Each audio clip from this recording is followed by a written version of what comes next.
Good morning friend. એક video કાલનો આવી ગયો. વિડીયો આવ્યો એના પહેલાં બહુ ઇંતજારી હતી, સવારની તૈયારી થઈ ગઈ હતી કે કંઈક આજે વિડીયો આવશે, સાહેબના જોવાનું શરૂ કરી દઈશું. બરાબર? તો સાયન્સમાં એન્ટ્રી થઈ ગઈ છે. હવે 2 વર્ષ સુધી ક્યાંય પણ કશું પણ વિચાર્યા વગર એક જ ટ્રેક ઉપર ચાલવાનું છે. સક્સેસ થઈશું જ, સફળતા ચોક્કસ મળશે. આપણી મહેનત રેગ્યુલર હશે તો સફળતા મળવાની જ છે. ઓકે બકા? MBBSમાં એડમિશન લેવા માટેનો આપણો પૂરેપૂરો પ્રયત્ન મેથ્સવાળાના નિરમા LDમાં કે IIT કે NITમાં ચોક્કસથી આપણે પ્રયત્ન કરીશું અને મહેનત કરીશું. હવે કાલે જે ચર્ચા કરી હતી એ આખા વિડીયોની અંદર કંઈ તૈયાર કરવાનું કંઈ નહોતું, થિયરિકલ ટોપિક કંઈ ઇમ્પોર્ટન્ટ ન હતા. હવે આજથી આમ જોવા જઈએ તો રસાયણ વિજ્ઞાનની પાયાની સંકલ્પના જો વિચારીએ તો એના ટોપિક આજે કંઈક શરૂઆત થાય છે. અને પાયાની સંકલ્પના અથવા બેઝ જો આપણે વિચારીએ છીએ તો કેમિસ્ટ્રીનો બેઝ શું છે, તો આ બેઝને સમજવા માટે સૌથી પહેલી વાત આવે છે દ્રવ્ય કોને કહેવાય. તો પ્રશ્ન થશે દ્રવ્ય એટલે શું? જે પદાર્થ અથવા વસ્તુ દળ ધરાવે છે અને જગ્યા રોકે છે તો એ દ્રવ્ય છે. શું બોલે બકા? જે પદાર્થ દળ ધરાવે છે અને જગ્યા રોકે છે તો તે દ્રવ્ય કહેવાય. આ દ્રવ્યની ડેફિનેશન છે. બરોબર? જે વાત કહીએ સમજતા જવાનું. દળ ધરાવે છે, કંઈક વજન છે એને, અને જગ્યા પણ રોકે છે તો તેને દ્રવ્ય કહેવાય. ચલો વિચારો કે પેન તને દ્રવ્ય ગણાય કે ન ગણાય? તો ગણી શકીએ છીએ આ દ્રવ્ય. ઓકે? આપણી બુક તો દ્રવ્ય છે. આપણું ટેબલ, ચેર તો દ્રવ્ય છે. ઓકે? તમે પાણી પીવો છો તો પાણી દ્રવ્યમાં ગણાય કે ના ગણાય? તો વિચારો.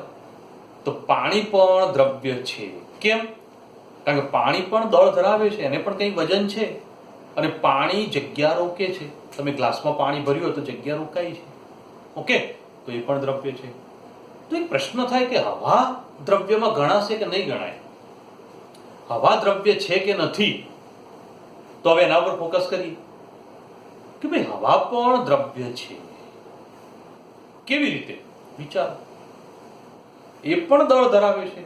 તમે 5મા 6ઠા ધોરણની અંદર એક પ્રયોગ વિચાર્યો હશે કે એક લાકડી હોય, એના 2 છેડા ઉપર 2 ફુગ્ગા બાંધી દીધા હોય. ઓકે? ફુગ્ગા ફૂલાઈ જાય. હવે એને આમ પકડો, એક ફુગ્ગો ફોડી દઈએ તો જે બાજુનો ફુગ્ગો ફોલ્યો તે બાજુ લાકડી નમે છે. કેમ ભાઈ?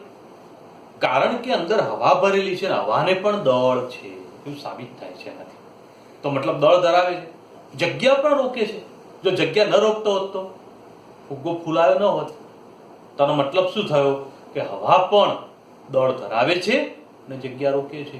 મતલબ આનો મતલબ તો એવો થયો કે આપણે જેટલા વસ્તુના સંપર્કમાં આવ્યા છે એ બધી જ વસ્તુઓ દળ ધરાવે છે, જગ્યા રોકે છે. મતલબ એ બધા દ્રવ્ય છે. પૃથ્વી પરની બધી જ વસ્તુઓ જો દ્રવ્ય જ હોય તો પછી એનો અભ્યાસ કરવો થોડો મુશ્કેલ પડે. તેથી દ્રવ્યનું વર્ગીકરણ કરવું જરૂરી છે. અને જો દ્રવ્યનું વર્ગીકરણ કરવું જરૂરી હોય તો વર્ગીકરણ કેવી રીતે કરીશું? તો વર્ગીકરણની વાત સમજવી બહુ સરળ છે. ધ્યાન આપજો બેટા. તો અહીંયા આગળ આપણે દ્રવ્યને સૌથી પહેલા 2 ભાગમાં વિભાજિત કરીએ. એક ભાગ આવશે ભૌતિક અવસ્થાના આધારે અને બીજો ભાગ પડે છે રાસાયણિક લાક્ષણિકતાના આધારે.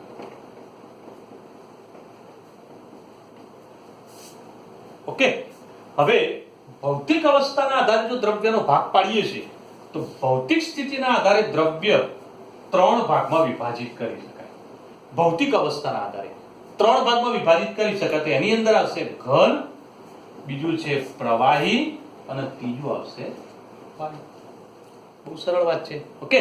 તો ભૌતિક અવસ્થા, ભૌતિક સ્થિતિના આધારે પદાર્થ ઘન હોઈ શકે, પ્રવાહી હોઈ શકે કે વાયુ હોઈ શકે. તો રાસાયણિક લાક્ષણિકતાના આધારે પણ એના 2 ભાગ પડશે. જેમાં આવશે પહેલું આવશે મિશ્રણ અને બીજું હશે શુદ્ધ પદાર્થો.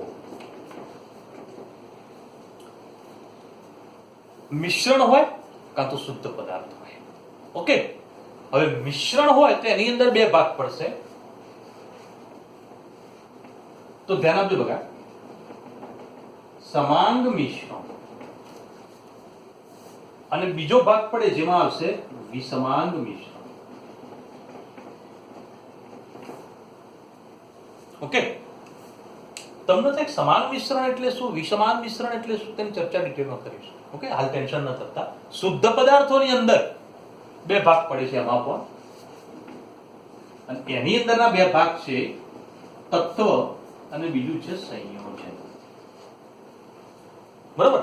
તો હવે તત્વ શું છે, સંયોજન શું છે એની પણ ચર્ચા કરીશું. તો આટલી જે વાત કરી એ પ્રમાણે દ્રવ્યનું વર્ગીકરણ કર્યું આપણે.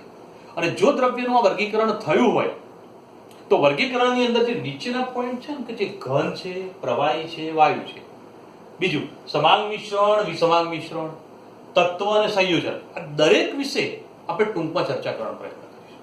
તો હવે ચેપ્ટરના ટોપિકની અંદર આગળ જે વાત છે એમાં દ્રવ્ય વિશે જે ચર્ચા કરીશું એમાં દરેક વિષયની ચર્ચા સમજીશું અને ક્લિયર કરીશું. સૌથી પહેલું વર્ગીકરણની વાત કરીએ ભૌતિક અવસ્થાના આધારે, જેમાં ઘન, પ્રવાહી અને વાયુ. ઘન પદાર્થ કોને કહેવાય, પ્રવાહી પદાર્થ કોને કહેવાય અને વાયુ પદાર્થ કોને કહેવાય તેની વાત સમજવાનો પ્રયત્ન કરીએ. સૌથી પહેલા ઘન પદાર્થથી શરૂઆત કરીએ. ઓકે બકા, તો એની ચર્ચા કરીશું. તેના ચલો બેટા હવે ઘન પદાર્થ વિશે ચર્ચા કરીએ. તો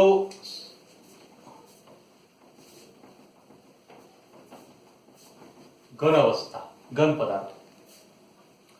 ઘન પદાર્થો કોને કહીશું તો એના માટે અહીંયા આગળ ચર્ચા કરવાનો પ્રયત્ન કરીએ, સમજવાનો પ્રયત્ન કરીએ. કોઈ પણ ઘન પદાર્થ હોય એના ઘટક કણો એટલે કે પરમાણુ, અણુ કે જે આયનો રહેલા હોય એ ઘટક કણો કહેવાય, એના કણો છે. ઓકે, આ ઘટક કણોની ગોઠવણી કેવી છે એના આધારે ત્રણ ભાગ પડે છે: ઘન, પ્રવાહી અને વાયુ. તો ઘન કહીશું, પ્રવાહી કહીશું કે વાયુ કહીશું, તો અહીંયા આગળ એની ગોઠવણીના આધારે આપણે એને સમજી શકીએ. તો સૌથી પહેલા ઘન પદાર્થની વાત કરીએ તો હું બોલું, ધ્યાન આપજો બકા, કે ઘન પદાર્થ જે છે એના ઘટક કણો વ્યવસ્થિત ગોઠવણી પામેલા હોય છે. તો ગોઠવણી કેવી છે? વ્યવસ્થિત અને ક્રમબદ્ધ છે. કેમ? કારણ કે ઘટક કણો એકબીજાની ખૂબ નજદીક ગોઠવાયેલા છે. તો નજદીક ગોઠવાયેલા હોય તો સૌથી પહેલા જોઈએ ઘન પદાર્થો, એની ગોઠવણી સમજી લઈએ.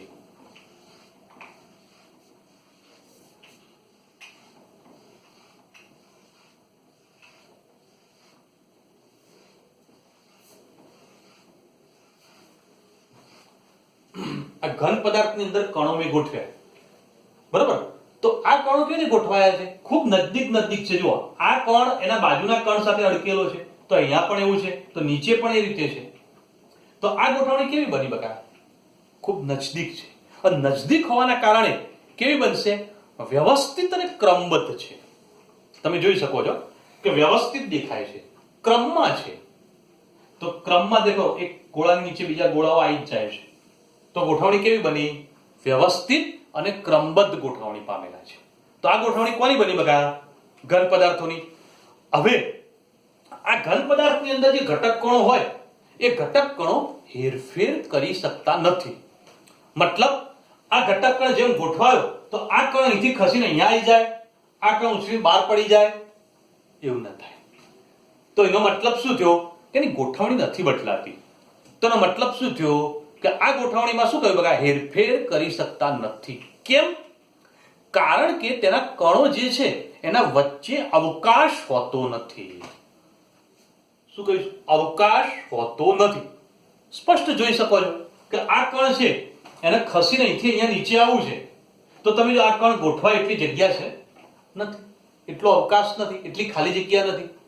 તો મતલબ કે અહીંયા આગળ ઘટક કણો જે છે એમાં વચ્ચે અવકાશ નથી, તેથી હેરફેર નહીં કરી શકતા. એ જેમ છે એમ જ રહેશે, હરીફરી શકતા નથી. ઓકે, અને છેલ્લો એક ટોપિક ક્લિયર કરીશું બકા, કે ઘન પદાર્થની અંદર ઘટક કણો એ નિશ્ચિત કદ અને ચોક્કસ આકાર ધરાવે છે.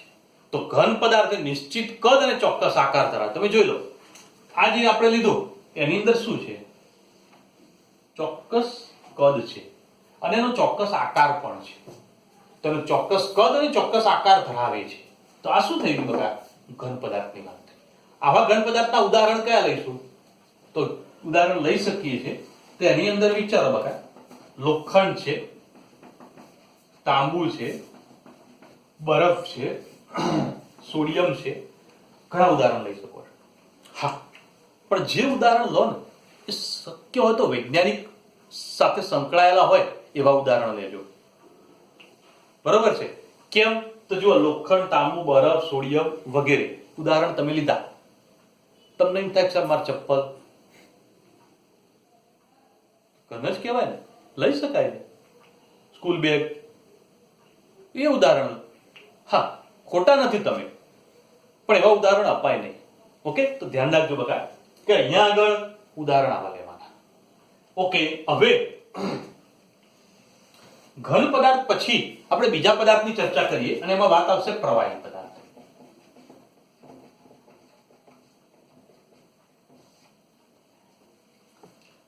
બરાબર? તો પ્રવાહી પદાર્થ જે છે એની અંદરની ચર્ચા સમજવાનો પ્રયત્ન કરીએ અને ચર્ચા કરીએ. ઘન પદાર્થની અંદર જેટલા ટોપિક હું બોલ્યો એ બધા ચોપડામાં ટોપિક વાઇઝ નોંધી દેજો.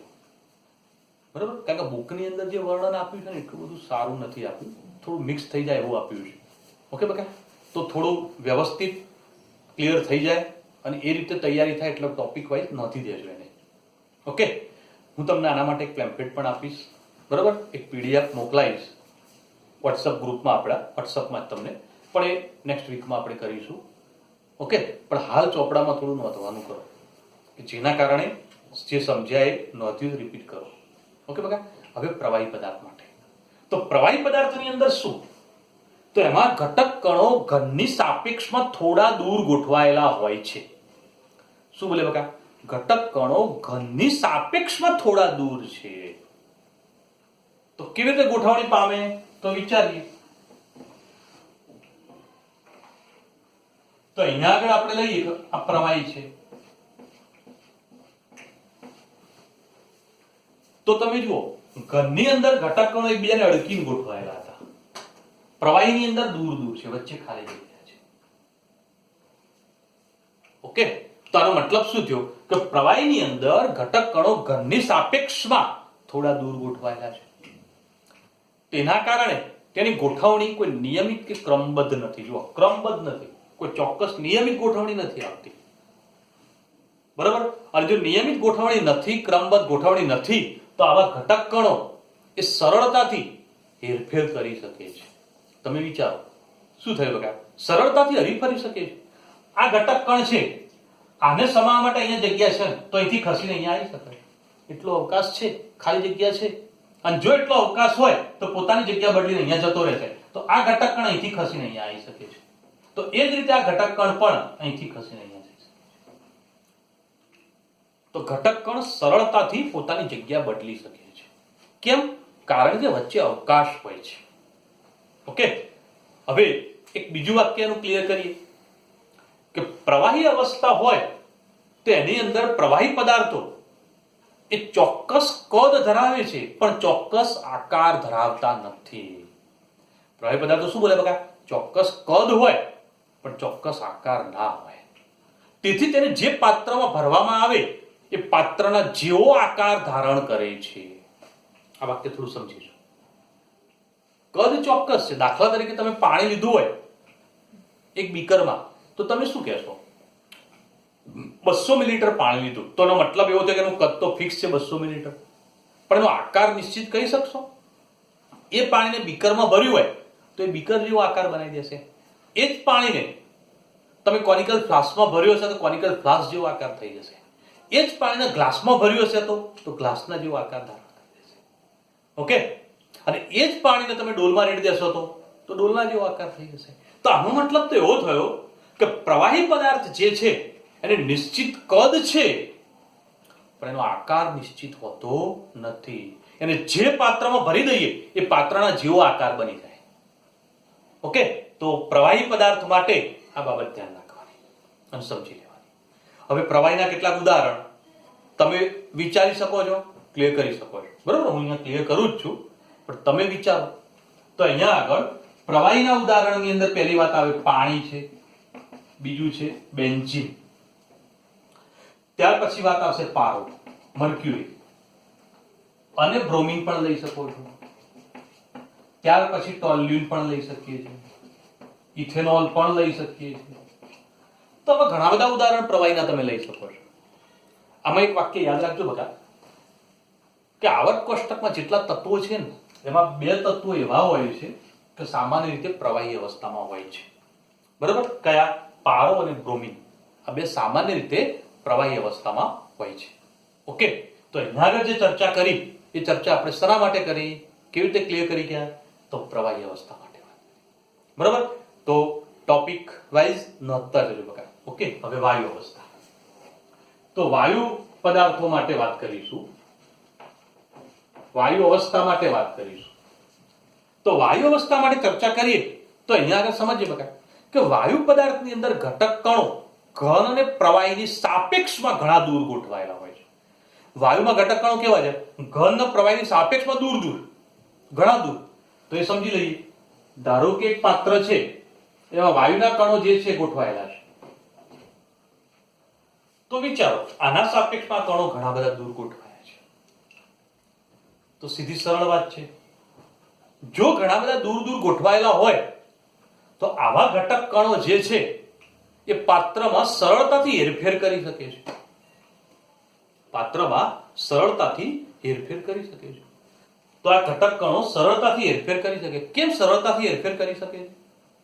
કારણ કે ઘટક કણો વચ્ચે અવકાશ ઘણો બધો વધારે છે. તમે જુઓ ખાલી જગ્યા ઘણી છે. આ કણને ખસીને અહીંયા આવવું હોય અને અહીંયા જવું તો સરળતાથી જતા રહે છે. ઓકે, તો મતલબ અવકાશ ઘણો બધો વધારે હોવાના કારણે સરળતાથી પોતાની જગ્યા બદલી શકે છે. મતલબ સરળતાથી હેરફેર કરી શકે છે. આવા વાયુ જે છે એને શું કહીશું બકા? એની કોઈ ગોઠવણી ચોક્કસ હોતી નથી. ગોઠવણી કોઈ નિયમિત હોતી નથી. સીધી વાત છે. ઘટક કણો સતત ગતિ કરી જતા હોય અને ગતિ કરતા હોય એટલે ગોઠવણી કોઈ બને નહીં. ખાલી ઘનમાં જ ગોઠવણી નિશ્ચિત છે. આ બધામાં નથી. ઓકે, અને છેલ્લું વાક્ય આના માટે બોલીએ વાયુ માટે કે વાયુના કણો જે છે એ ચોક્કસ કદ અને ચોક્કસ આકાર બંને નથી ધરાવતા. ચોક્કસ કદ પણ નથી, ચોક્કસ આકાર પણ નથી. બરાબર? તો અહીંયા આગળ આપણે સમજી શકીએ. તેથી વાયુને જે પાત્રમાં ભરવામાં આવે એ પાત્રના જેટલું કદ અને પાત્રના જેવો આકાર ધારણ કરે છે. ચોક્કસ કદ પણ નથી, ચોક્કસ આકાર પણ નથી. એને જેમાં ભરી દીધો એ પાત્રના જેવો આકાર થઈ જાય, પાત્રના જેટલું જેટલું કદ પણ થઈ જાય. દાખલા તરીકે અહીં એક વાત વિચારીએ. આ એક પાત્ર છે, વાયુના કણો ગોઠવ્યા. આ જ વાયુના કણોને તમે આ પાત્રમાં ગોઠવશો ને તો એમાંય સમય જશે, આખા પાત્રમાં ફેલાઈ જશે. તો મતલબ પાત્રનું કદ નાનું હતું તો વાયુનું કદ નાનું થશે, પાત્રનું કદ મોટું તો વાયુનું કદ મોટું. આકાર પણ બદલશે એ પ્રમાણે. દાખલા તરીકે આને જ તમે આ પાત્રમાં ભરી કાઢો તો એના જેવો આકાર થઈ જશે. વાયુ તો એટલો જ લીધો છે. જુઓ, દરેકમાં કણોની સંખ્યા સરખી જ રાખી છે. એ જ વાયુને જો બીજા કોઈ પાત્રમાં ભરી દઈએ તો એના જેવો આકાર થઈ જશે, એના જેટલું કદ પણ બની જશે. તો આ વાયુની લાક્ષણિકતા છે. ઓકે બકા, હવે વાયુ જે છે એના ઉદાહરણની વાત કરીએ અને સમજીએ તો અહીંયા આગળ હવા લઈ શકો છો. Oxygen, nitrogen, argon, helium. બરોબર? આવા કેટલાય ઉદાહરણ તમે આપી શકો છો. તો હાઇડ્રોજન, એમોનિયા, સલ્ફર ડાયોક્સાઇડ, જે વાયુ તમારા ધ્યાનમાં આવતા ઉદાહરણો આપી શકો છો. ઓકે, તો વાયુ પદાર્થ માટે આપણે વાત કરી ગયા, ક્લિયર કરી ગયા. હવે કદ અને આકારની વાત કરીએ તો ચલો ઘન માટે વાત કરો. કદ અને આકાર. તો ઘન પદાર્થ માટે શું બોલ્યા હતા બકા? ચોક્કસ કદ છે અને ચોક્કસ આકાર પણ છે. પ્રવાહીમાં કદ ચોક્કસ છે પણ આકાર ચોક્કસ નથી. અને વાયુમાં કદ પણ ચોક્કસ નથી અને આકાર પણ ચોક્કસ નથી. બરાબર? તો આ બાબત થોડી ધ્યાન રાખજો કે ટૂંકા પ્રશ્નોમાં ક્લિયર કરી શકીએ. હવે આપણે આગળની ચર્ચા કરીએ અને સમજવાનો પ્રયત્ન કરીએ બકા. ધ્યાન આપજો કે ભાઈ પદાર્થની ત્રણ અવસ્થાઓ છે. આ ત્રણ અવસ્થાઓ પર અસર કરતા પરિબળો કયા? તો અસર કરતા પરિબળોમાં બે પરિબળોની વાત આવે છે. અને બે પરિબળોની વાત આવે તો એની ચર્ચા પણ અહીંયા આગળ હું સમજાવી દઉં છું. ધ્યાન આપજો અને ક્લિયર કરી દેજો. તો અહીંયા આગળ બે પરિબળો કયા છે? તો એક છે દબાણ અને બીજું છે તાપમાન. તો અહીંયા આગળ વાત કરીએ દબાણની અને તાપમાનની. સૌથી પહેલી વાત કરીએ દબાણની.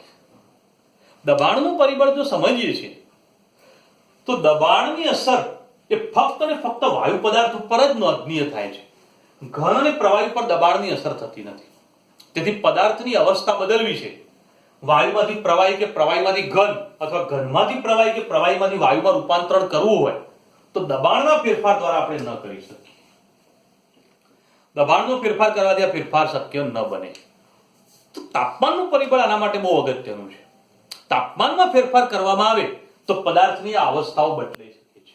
ઘનમાંથી તમે પ્રવાહીમાં રૂપાંતરણ કરી શકો અને પ્રવાહીમાંથી વાયુ પણ બદલી શકો છો. તો સરળ વાત છે, તો ધ્યાન આપો બગા. તાપમાનના ફેરફારની અસર તો ઘનમાંથી પ્રવાહી અને પ્રવાહીમાંથી વાયુ. જો તાપમાનની અસર સમજવી છે, તાપમાન વધે તો ઘનમાંથી પ્રવાહી બની જાય. હજુ પણ તાપમાન વધે તો પ્રવાહીમાંથી વાયુ બની જશે. ઓકે, તો સાદું સરળ વાત કરો બરફની.